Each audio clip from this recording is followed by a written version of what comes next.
আপোনালোকে বহুত মানি চলিছে হয়তো তাৰ ভিতৰতো বহুখিনি গেছৰ প্ৰব্লেম তো তেনেকুৱা হ'লে কি কৰিব জানি একবাৰমান অন্ত আল্ট্ৰাছাউণ্ড কৰিব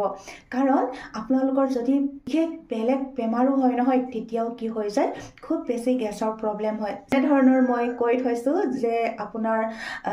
গোল ব্লাডাৰো হ'ব পাৰে নাইবা আপোনাৰ ফেটি লিভাৰো হ'ব পাৰে জাষ্ট এনেকুৱা ধৰণৰ সেইকাৰণে যেতিয়া আপোনালোকে বহুখিনি মানি চলাৰ পিছতো মেডিচিনছ ইউজ কৰাৰ পিছতো যদি বহুত বেছি গেছৰ প্ৰব্লেম তো এবাৰ অন্তত আপোনালোকে আল্ট্ৰাছাউণ্ড কৰি ল'ব ঠিক আছে এতিয়া মেইন কথাটো হৈ গ'ল মই কৈ থৈছোঁ চব যে আপোনালোকে হাজাৰ মেডিচিনছ ব্যৱহাৰ কৰক যিবিলাক এলোপেথিক এনেকুৱা এটা দৰৱ আজিলৈকে ওলোৱা নাই যি আপোনাক নহয় গেছৰ প্ৰব্লেম বা গেষ্ট্ৰিক নিচিনা এই সমস্যাটোৰ পৰা আপোনাক উদ্ধাৰ কৰিব পাৰিব আপোনাক কমাই থ'ব পাৰিব কিন্তু কেতিয়াও তাক নিৰ্মূল কৰিব নোৱাৰি এইটো খাটাং